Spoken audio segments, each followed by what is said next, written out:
uma vez que a gente tem um podcast, a gente pode falar o que quiser, que já, né, pode falar a maior abobrinha do mundo, que tá tudo bem. Eu não diria Se que tá for tudo bem, homem, né? se for homem branco, então, Demauro, você tem esse livre-arbítrio livre-arbítrio não. Você tem livre acesso para falar o que você quiser. Você é branco, você é homem, você tem um podcast, você pode falar qualquer absurdo que tá tudo bem.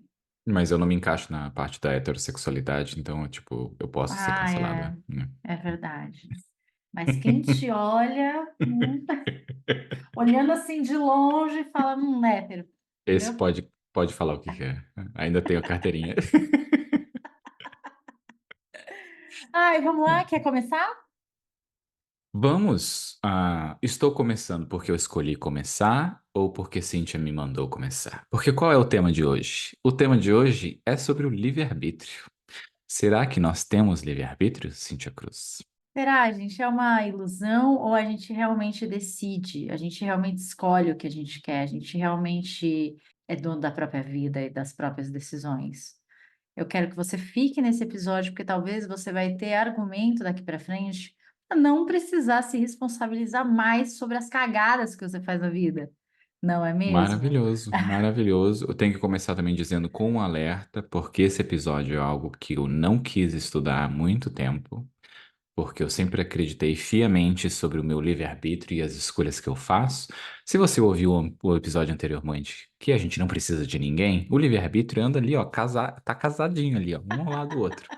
E aí, você está numa discussão uma vez com uma amiga e ela te começa a colocar argumentos maravilhosos sobre a gente não ter livre-arbítrio, aí você fica assim, quieto, não quero mais ouvir sobre isso e vou continuar seguindo minha vida ignorante. Ai, bom, quando a gente vai começar essa conversa desse ponto de não sabemos se temos ou não, tá? Eu acho que é melhor partir por aí. Uhum. Nesse lugar de não sabemos se temos ou não, você fica menos ou mais angustiado de saber que você pode ter livre-arbítrio, não tem livre-arbítrio, como você já falou, né? Você sempre acreditou que você tinha, que você escolhia o que acontecia com você. Então, pensar que você não escolhe te deixa agoniado? Quando eu penso no livre-arbítrio ou nas coisas pré-determinadas, assim, a primeira coisa que vem na minha mente é sobre a religião, porque a religião tem muito disso, né? Se é para ser, vai ser e tudo mais, e tem a força divina que vai te dar as coisas, ou vai ter momentos que você vai sofrer. E eu sempre lutei muito contra esse tipo de pensamento por causa dessa parte de não querer aceitar, de tipo que existe uma força maior ou algo assim que vai predeterminar o que eu vou escolher ou não. E aí eu fico sempre agoniado em saber de que se eu não tenho livre-arbítrio. E acho que por isso que eu pendia muito pro lado de acreditar muito no livre-arbítrio e querer muito o livre-arbítrio, por eu ser independente, homem branco e tudo isso que a gente acabou de começar aí no começo da carteirada, e tipo, o mundo foi feito pra mim e tá sempre ajustado pra mim. Como assim você vai me dizer que eu não vou ter Que escolha? não. Não, eu tenho escolha sim, e eu faço o que eu quero porque eu sou livre. Tá, então te dá uma agonia. Sim, muita agonia. É. E você sente agonia nisso? Você, mulher hétero branca? Não, que o mundo foi feito só um pouco para mim, né? Porque de alguma maneira foi também, né?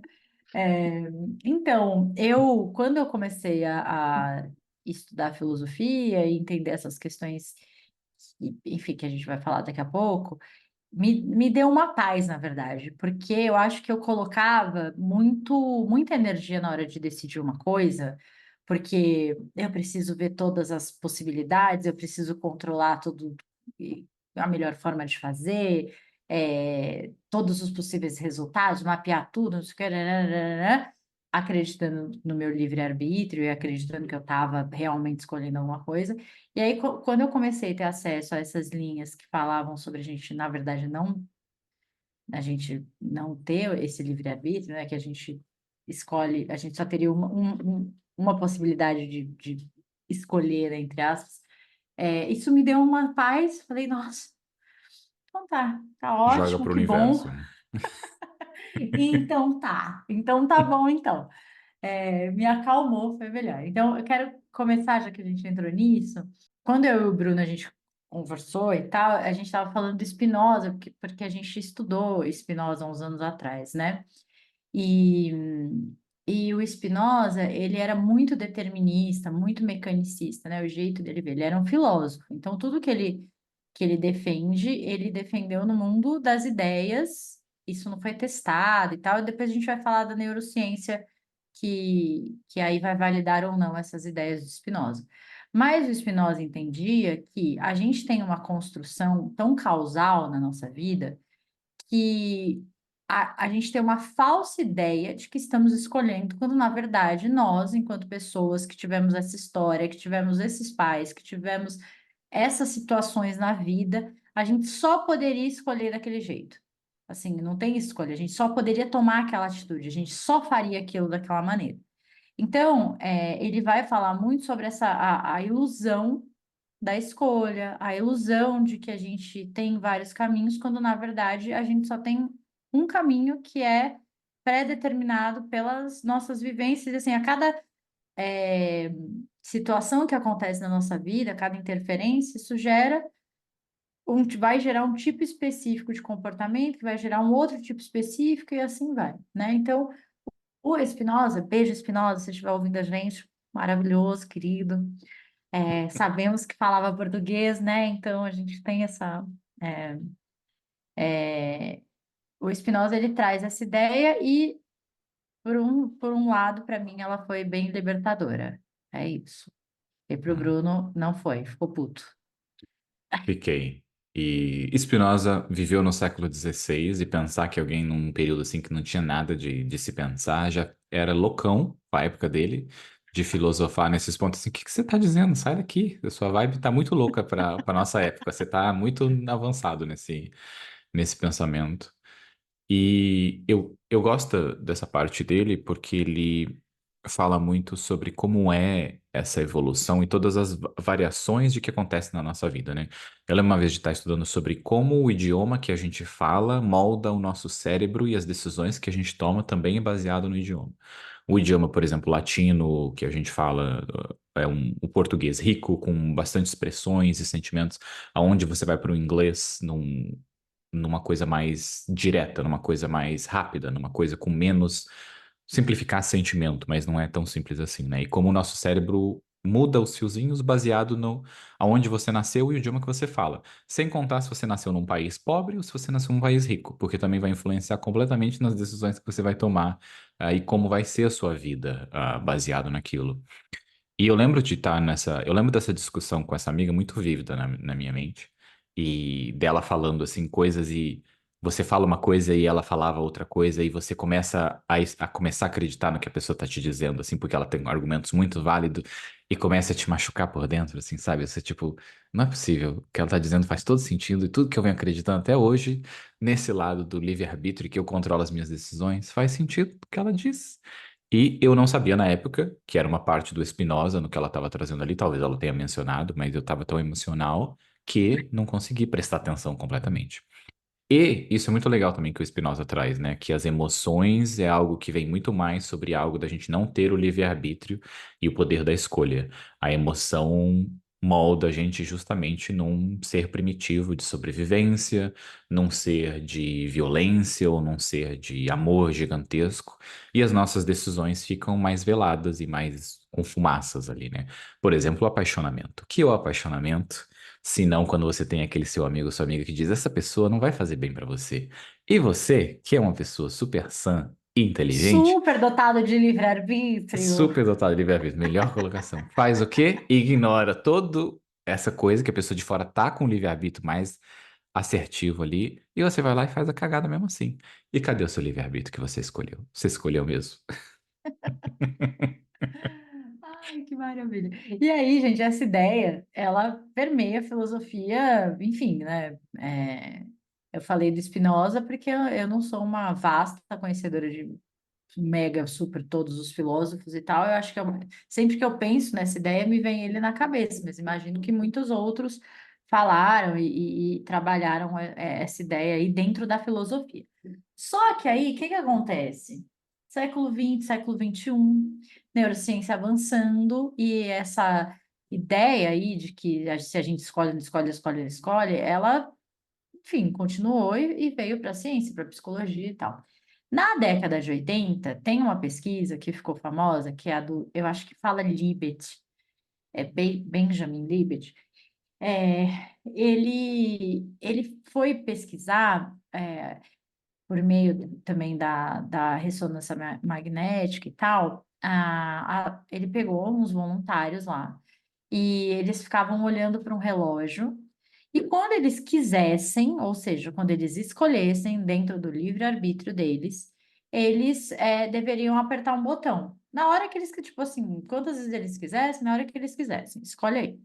E aí eles iam mapeando o cérebro desses caras aí, desses voluntários, para ver o que que acontecia. E o que que eles perceberam depois, no final, né, da pesquisa?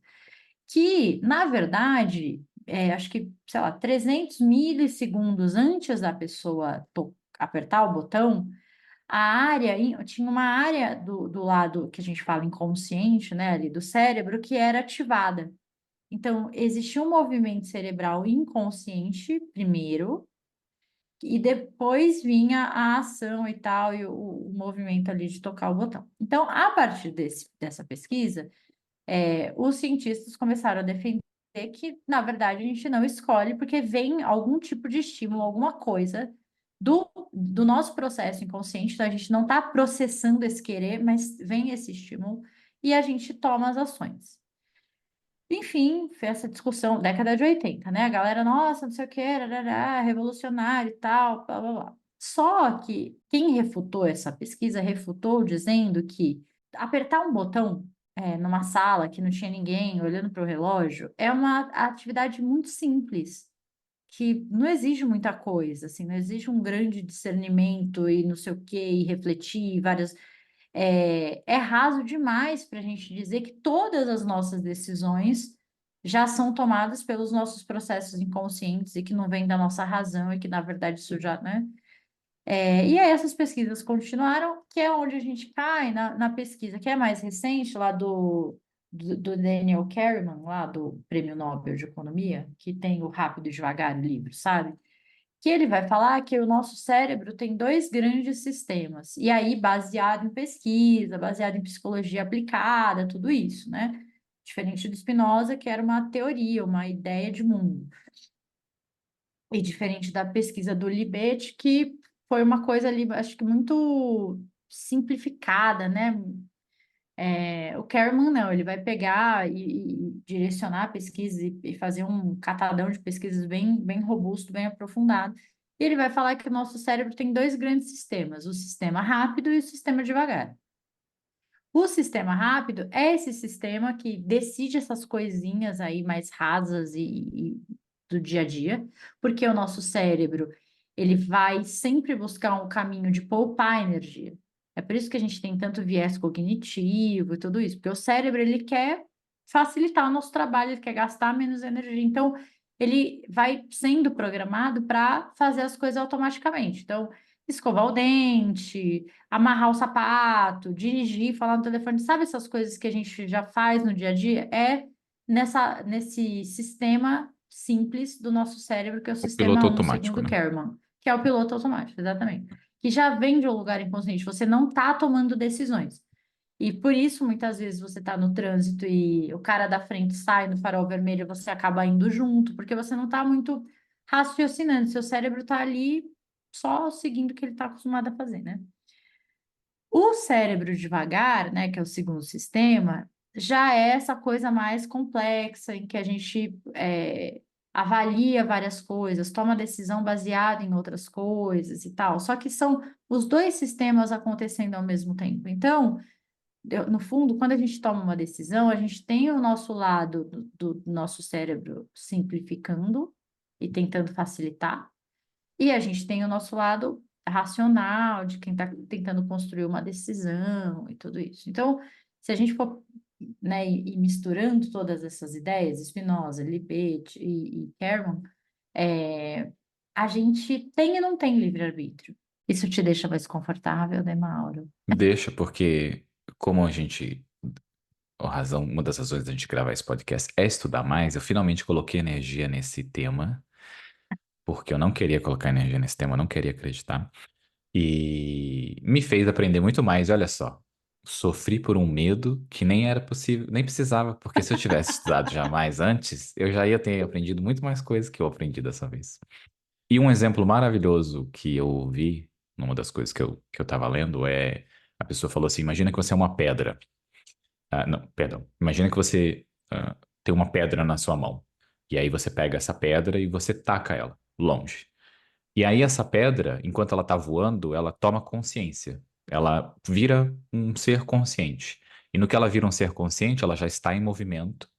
E aí ela não percebe que ela foi arremessada naquela direção, que ela está indo naquela direção, naquela velocidade e tudo mais. E esses são esses pequenos momentos em que a gente está no piloto automático. Que o piloto automático é muito mais do que você está dirigindo ou o caminho que você vai, mas você está no piloto automático na decisão que você tomou, no relacionamento, num monte de coisa, com milhões de variações de coisas ali que te fazem estar naquele movimento, e de repente você toma consciência. E aí, no que você toma consciência, você continua em movimento. Você não sabe o porquê que você está naquele movimento, de onde veio aquele movimento, mas aquele pequeno momento de consciência te torna possível agora tomar um pouco mais de decisão até o momento em que você é arremessado de novo, que é o subconsciente e tudo mais. E aí você não está consciente porque que você está indo naquela direção, naquela velocidade, e aí você toma consciência novamente. E aí você tem esses momentos em que você toma consciência e toma razão, né? Que você vai mais para a razão. E tem pequenos momentos de livre-arbítrio, por assim dizer, e simplificar, onde a gente faz escolhas. Mas aí é um círculo que volta de a escolha que você tomou era a única escolha possível que você poderia tomar, mesmo com toda a razão que você teria? Ou você realmente tem uma parte de livre-arbítrio naquilo que você toma decisão, baseada em toda a sua experiência? Tem um jeito que dá para dar uma controlada, com todas as aspas possíveis, nesse lance, que é a gente automatizar outros tipos de comportamento que a gente quer instalar. Então, se você ensinou o seu cérebro a, sei lá, exemplos do dia a dia, né? Você senta para trabalhar, daqui a pouco você já está sentindo fome, aí você vai para a cozinha, pega alguma coisa, aí volta para o trabalho, aí entra no celular, aí você está se deixando guiar por esse cérebro simples aí que automatiza, que tenta facilitar, que vai sempre tentar atalhos. Para quebrar isso, você precisa de um processo de consciência, então, se perceber fazendo isso, que é aquela coisa, nossa, quando eu vi, estava na cozinha. Ou quem trabalha presencialmente, né? Nossa, quando eu vi, já estava no café, conversando com o pessoal, fazia meia hora e estava lá meu trabalho parado, não sei o que e tal. E aí, começar a automatizar, tentar deixar o mais simplificado possível esses comportamentos que você quer ou que você não quer ter, para o seu cérebro pensar menos. Então, por isso que a gente fala assim, fique sempre, ande sempre com a garrafinha d'água. Deixe sua mesa sempre organizada. Antes de dormir, se você quer treinar de manhã, deixa a sua roupa separadinha do lado da cama, com tudo certinho, para você só acordar aí. Porque o cérebro vai querer o caminho mais curto. E muitas vezes, quando a gente não está consciente, ele vai para esse caminho pronto. Então, cara, você já não gosta de treinar cedo. Aí você não deixou nada preparado. Quando você acorda, de alguma maneira, o seu cérebro está fazendo um cálculo ali, tipo, putz, vai ter que levantar, achar a roupa. O tênis está na sala ou eu deixei na mochila de não sei o quê? Será que tá. E muitas vezes esse processo é super rápido e não é consciente. Às vezes você nem se dá conta que você está pensando nisso. Só que aí você fala, seu cérebro fez todo esse cálculo, falou, meu Deus, muita coisa, vai dar muito trabalho. A gente E aí pensar em não você treinar já é o cérebro que já pensou em não fazer já nada, fez e a tudo, gente nem viu, né? exatamente. E aí você fala assim, ai, nossa, na boa, não tô muito afim, vai dar trabalho, né? E volta a dormir. Então, hackear o seu comportamento, a tentar mexer e trabalhar esse lance do livre-arbítrio, ele é a gente olhar para esses comportamentos e tentar facilitar as coisas ao máximo possível. A Ju, né, a minha irmã, trabalha com organização. E ela sempre bate numa tecla, assim, quando ela faz os projetos dela, que é 20 minutos por dia. Se você se dedicar 20 minutos por dia à organização da sua casa, depois que ela vai lá e arruma tudo, organiza tudo, as coisas já têm lugar, já tá, você sabe onde cada coisa vai ficar, como tem que ficar. Então, se você se dedicar por 20 minutos no dia, você consegue manter aquilo, porque você não tem que arrumar do zero, já está arrumado. 20 minutinhos, né? Tem várias coisas na nossa vida que são 20 minutinhos, ou 15 minutinhos, ou às vezes 5 minutinhos. Se a gente se dedicasse, já facilitaria. Esse lance da roupa, de deixar ela preparadinha e tal, é rapidinho. Antes de dormir, você deixa tudo lá e pronto. Pode deixar, sabe, a garrafinha com água, o fone lá, o kit, sei lá, que você vai usar. Rapidinho você faz. Só que no outro dia, isso vai ter um peso enorme na decisão do seu cérebro de fazer ou não alguma coisa. Se toda vez que você tiver que, ai, nossa, hoje eu quero comer saudável, mas não tem uma beterraba na sua geladeira, não tem um tomatinho, você fala, cara, eu vou no mercado, não, ai, deixa, vai, vou pedir um treco aqui, e pronto. E aí eu acho que eu vi uma nutricionista falando isso, que ela usou isso ao contrário. Então, assim, ela não proibiu, não que o nutricionista proíba, né? Mas enfim, ela não tirou o chocolate da dieta da paciente dela. Porque parece que a menina comia, sei lá, uma barra de chocolate por dia. Ela falou: eu não vou tirar, só que você não vai comprar, você não vai ter em casa. Toda vez que você sentir vontade, você pode comer, só que você vai descer, vai lá no mercadinho do final da tua rua, vai comprar e vai consumir. Assim vale. Não vale você ter em casa. E aí, beleza, maravilhosa, né? Liberou o chocolate. Só que ela foi, tipo, 2 vezes comprar o chocolate. Depois ela ficava com preguiça. Falava, o Essa quê? Eu vou até merda o aqui. mercado? Não, deixa quieto, desencana do chocolate. Vou tomar meu wheyzinho de chocolate aqui, que tá mais do que bom. E então, falo isso porque a gente pode usar estrategicamente essas coisas, sabendo como o nosso cérebro é preguiçoso nesse sentido, né? E nosso corpo também. É o mesmo de já deixar a fruta descascada, o morango limpo, lavado, e você vai chegar e ter que fazer isso com um negócio? Não, você não vai. Então, se já estiver pronto. E eu acho maravilhoso no refletir o quanto, de uma forma simplificada, né? Então, quanto mais emocional a gente tá, menos livre-arbítrio a gente tá, porque a gente tá tomando decisões baseado em sentimentos, na preguiça e tudo mais ali, como até o exemplo da roupa da academia. E ter a razão antes, que é a noite anterior, é preparar a roupa, colocar na cama com o seu kit sofrimento do dia seguinte, e aí na manhã seguinte você vai estar pronto. E a terapia é algo maravilhoso que começa a fazer essas conexões desses comportamentos que a gente tem e desses pontos que a gente, por assim dizer, não tem uma escolha, porque a escolha é baseada na nossa experiência. Eu vou falar sobre uma experiência minha que, por exemplo, no começo da minha vida amorosa e relacionamentos, por exemplo, eu tinha um comportamento que era prejudicial para mim. E eu identifiquei esse comportamento e, identificando esse comportamento, eu vou dizer aqui o que era o comportamento, que era eu me relacionava com pessoas que se relacionavam com outras pessoas em relacionamentos monogâmicos. E as outras pessoas, parceiras, não sabiam que a parceira não era monogâmica. Mas Gente, enfim. resumindo, o Ah, Bruno gostava de ser amante. Esse era o rolê dele, lá no obrigado, sim, tipo, colocar começo. de forma mais direta. E esse era um comportamento meu que eu não conseguia ver o porquê que isso acontecia. Para mim era um comportamento normal. Depois de terapia, um monte de coisa e relacionado a abandono e tudo mais, foi feita essas conexões e eu identifiquei que esse era um comportamento que era prejudicial para mim, prejudicial eu já dava na cara, né? Mas da onde ele vinha não era também tão importante. O importante era eu sabendo que esse é um comportamento natural que eu tinha, eu evitava quando eu começava a fazer esse movimento. E aí eu tinha que racionalmente parar e ver, eu estou fazendo o que eu venho fazendo. E aí eu ia para outro lado, parava de fazer aquilo e ignorava, até o momento em que isso parou de se tornar uma coisa que acontecia. Demorou alguns anos? Talvez. Mas a terapia é algo que me ajudou a trazer essa razão, a trazer essa parte um pouco mais clara do que eu fazia e que acontecia num ponto cego. E isso se aplica a um monte de coisa na nossa vida, né? Não só relacionamento. Acho que o relacionamento é o mais ali porque a gente se relaciona com os nossos pais, por assim dizer. E ter esses momentos em que a gente consegue entender, essa pessoa que tem essa característica é justamente a que me machuca. E aí você consegue identificar esses pontos.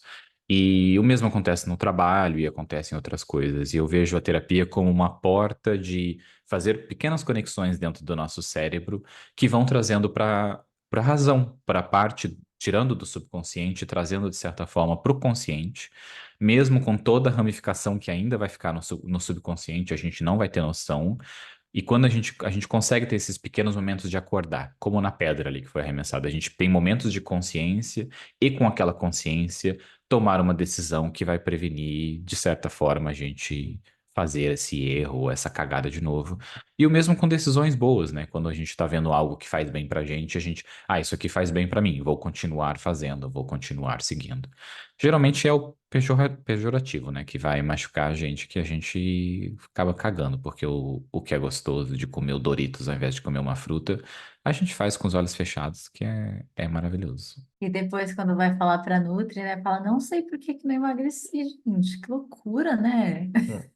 O que que eu acho que tem que ficar desse episódio, né? A gente precisa entender que as nossas ações, os nossos comportamentos, eles são iniciados por processos conscientes e inconscientes. Talvez muito mais processos inconscientes. E eu nem estou falando, é racional, irracional, emocional. Estou falando de consciência e inconsciência.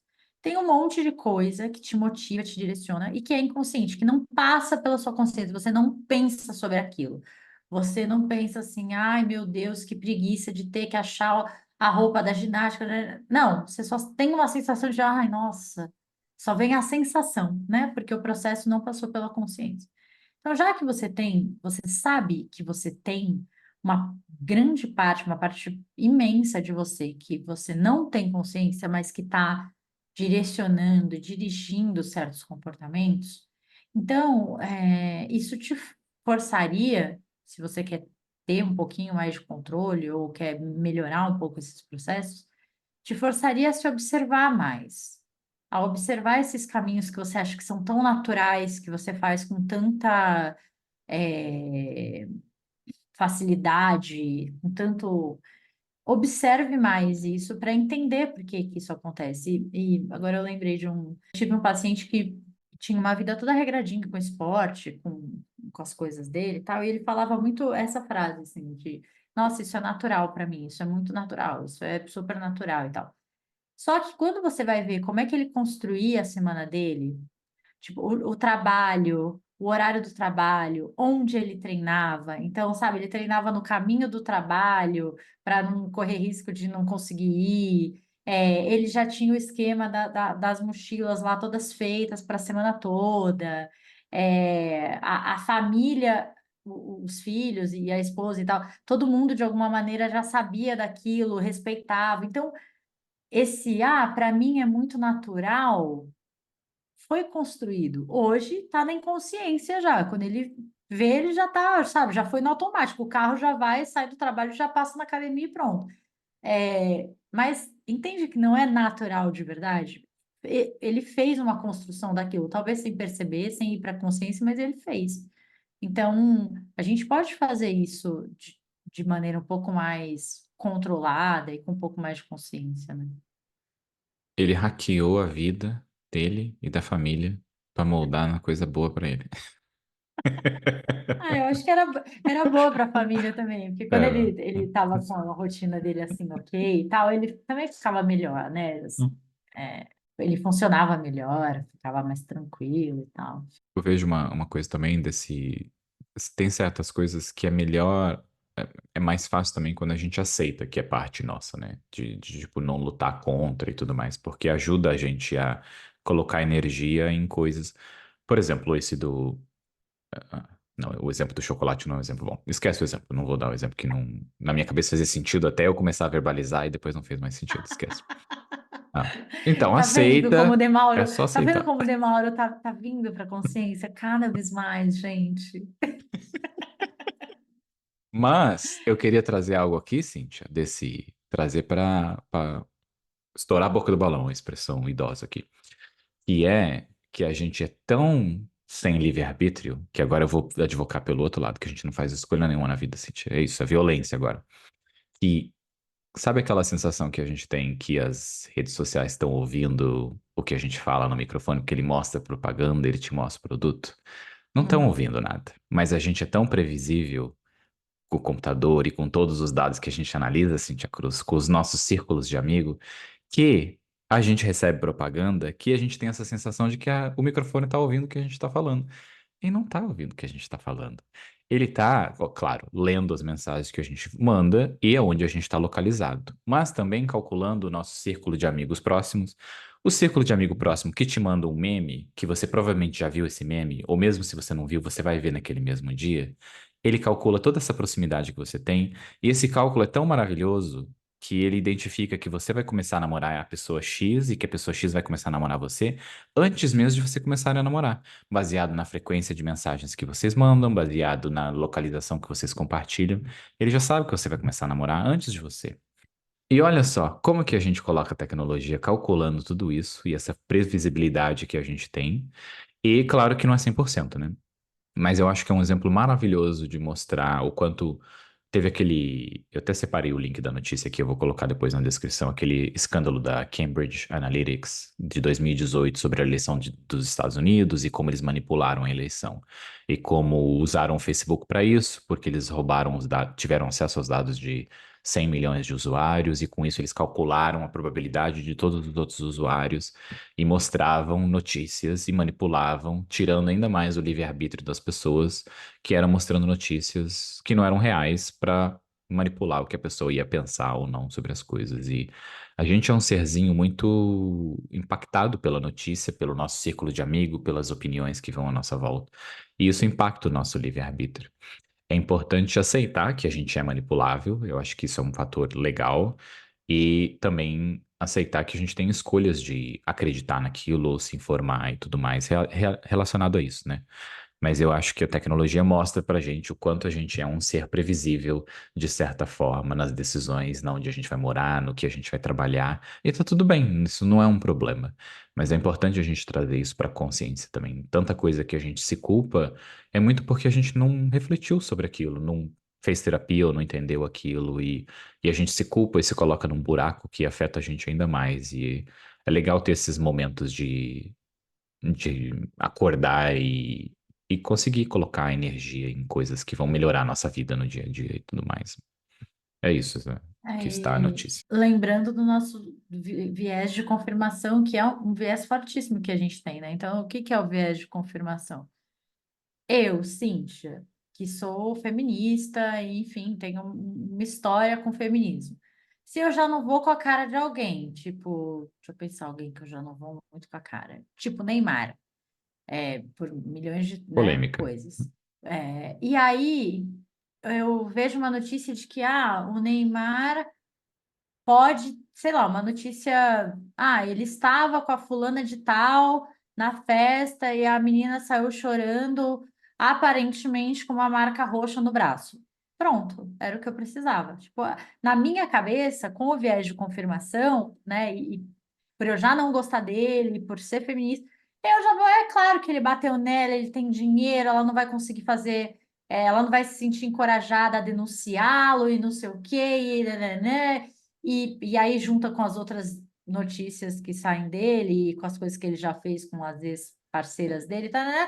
Pronto, eu já tenho um veredito, eu já entendi o que aconteceu, já sei da história. Se deixar, eu sei até a fala da menina, e é tudo do meu cérebro, assim. Eu só vi aquelas informações e juntei tudo a partir de uma visão de mundo que eu tenho. E a gente faz isso, gente, o tempo inteiro, assim. Se a gente quer acreditar numa coisa, a gente vai achar informação para acreditar. Se você quer acreditar que tem chip alienígena na vacina, você vai conseguir achar tudo que você precisa para confirmar isso. Um vídeo, um não sei o quê, ou pronto, você fala, é isso, gente. Para mim tá comprovado, não tenho dúvida de que tem um chip alienígena. E não só de agora, desde a vacina do, sei lá, sarampo lá na década de 80.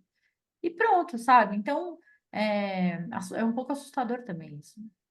É assustador e vai o viés ao contrário também, né? Se você acredita no Neymar sempre e você tem esse viés de aceitar, de acreditar de que ele não faz isso, talvez ele ou uma pessoa famosa abuse de alguém e você já tem o viés de não acreditar que isso é verdade por X, Y, Z. Mas isso é muito legal de pensar pelo lado de que a vacina é um ótimo exemplo, porque a vacina você tem dados que você mostra, você consegue ver, né? Se você pesquisar crianças que morriam com sarampo. E aí você olha o número antes da vacina e depois da vacina. Aí você vê o quanto aquilo diminuiu. Então, você tem uma coisa ali que prova que a vacina talvez tenha um chip de jacaré alienígena. Não temos prova ainda, mas que tem prova que ela salva a vida das crianças e dos adultos, temos muitos números. O do chip a gente está procurando ainda, mas ainda não encontramos. E também tem um outro jeito que é você pega o líquido da vacina, bota no microscópio e acha esse chip, né? Que não tem chip nenhum lá, pelo amor de Deus. Mas Mas ele é nano, ele é muito pequenininho, não dá hum, para ver. é igual o cérebro. Enfim, vocês sabem bem como é que funcionam essas argumentações, né? Assim, de que, Uhum. mas essas pesquisas, né? Porque a pessoa que não acredita na vacina, por exemplo, e tal. Mas essas pesquisas, quem que garante que esse resultado não foi falsificado? E assim vai, né? Enfim, a gente sabe É, como não é que vamos entrar aqui porque já dá. começou a dar um calor aqui, Cintia. E aí é isso, né? A pessoa vai refutar, independente de ter prova ou não, e a coisa vai longe, né? Voltando. Então, eu acho que o que que a gente faz, até pensando no processo terapêutico também, né? Eu acho que é fortalecedor a gente acreditar no nosso livre-arbítrio. Eu acho que te dá uma sensação de ter as rédeas da vida nas suas mãos, você saber o que você está fazendo, você eu que direciono minha vida, eu sei para onde eu estou indo. Eu acho que é, isso é bom por um, de alguma forma. Porém, isso não é totalmente verdade. Então, a gente também tem que trazer para a consciência essa ideia de que sim, tem uma grande parte de você que toma decisão sem que você entenda que isso está acontecendo, para você também aceitar essa parte, entender como ela funciona, direcioná-la de alguma maneira, você não vai conseguir controlar, porque totalmente, porque você não sabe o que tem aí nesses processos inconscientes, isso está tampado, né, está escondido, mas você sabe que pode vir alguma coisa ali e que você não sabe de onde vem, mas você vai ver na prática, porque você vê no comportamento. Quando vem para o comportamento, é mais fácil de tatear e de falar, né? E o que que eu quero dizer? No exemplo da ginástica aí de manhã que a gente está falando, isso vem para o comportamento. Você não precisa saber o que que aconteceu no seu cérebro, mas você sabe que você não acordou no horário e você não foi treinar. Isso você sabe, ponto. O que que aconteceu? Mas eu vou ficar investigando? Não, a gente vai tentar olhar para o que está mais fácil de acessar, que é comportamento. Então, vamos facilitar, vamos deixar esse material preparado, vamos ver como é que você vai ficar, e aí a gente vai tentando, tateando o que a gente pode, que é o que a gente está vendo.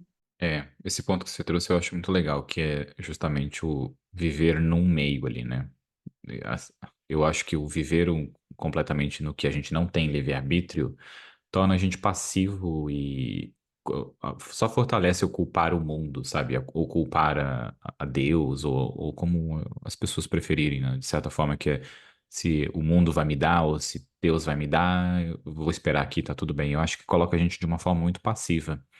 E eu acho que foi uma forma que me fez, um sentimento que me fez me afastar do pensar no que eu não tenho livre-arbítrio, sabe? Porque eu acho que faz parte do amadurecimento a gente fazer escolhas e a gente se responsabilizar pelas escolhas que a gente faz.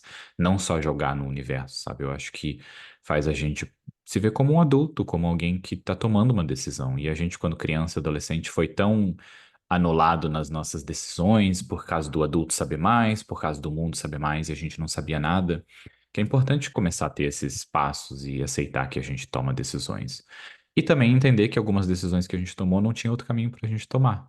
E de certa forma, como eu olhava isso, eu me dizia que era, naquele momento, com todo o conhecimento que eu tinha, aquela foi a melhor decisão que eu tomei.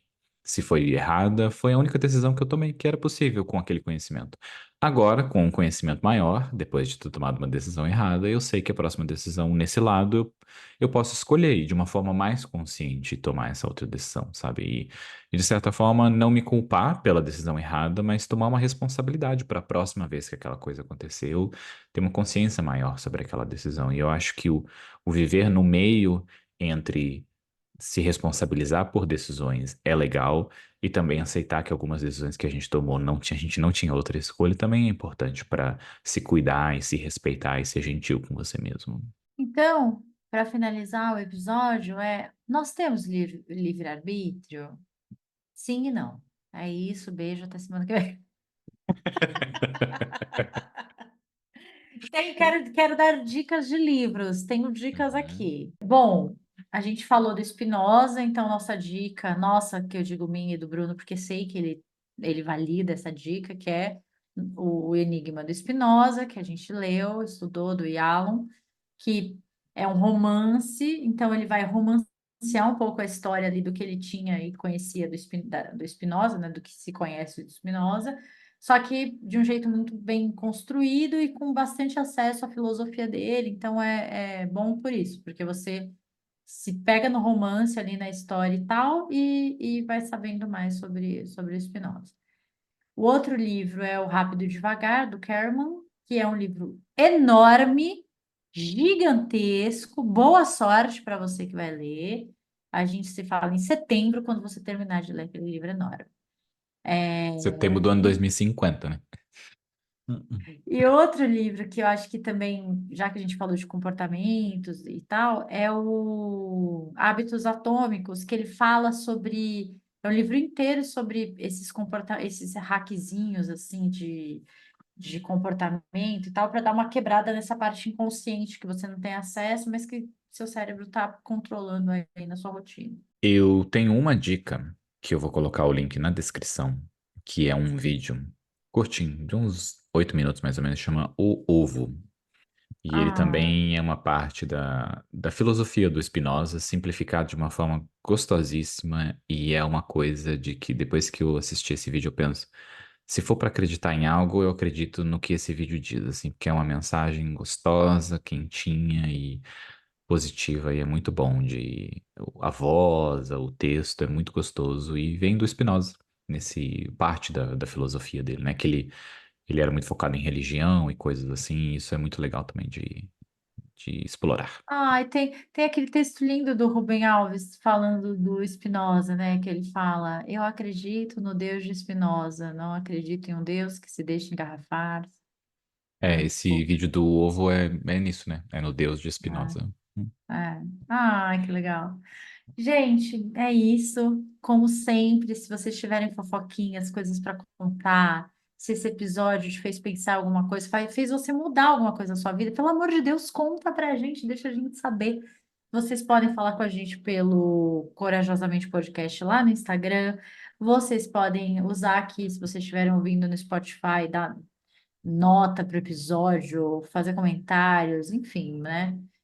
Estamos aqui disponíveis para vocês. Todo episódio do Spotify sai com uma caixinha ali para as pessoas mandarem perguntas, texto, qualquer coisa. O Spotify é o único que tem isso, né? Ah, mas todos têm review. E o nosso ouvinte, Cintia, o nosso ouvinte é muito reservado. É um ouvinte reflexo da nossa vida, né, Cintia? Porque o ouvinte tem trocentas mil pessoas e a pessoa manda mensagem. Ele não se expressa assim. É raro o nosso ouvinte vir com texto. Mas quando vem, o cara ouvinte, é uma Quando vem, delícia. vem. Quando Quando vem é vem, uma vem. delícia, Mas temos que dizer que Mãe de Cintia é o nosso ouvinte mais participativo. Todos os vídeos no YouTube Beijo, mãe maravilhosa. temos essa mãe maravilhosa lá. Temos Priscila e Thaís também, Dani, pessoas bem participativas e adoramos. Por favor, continuem.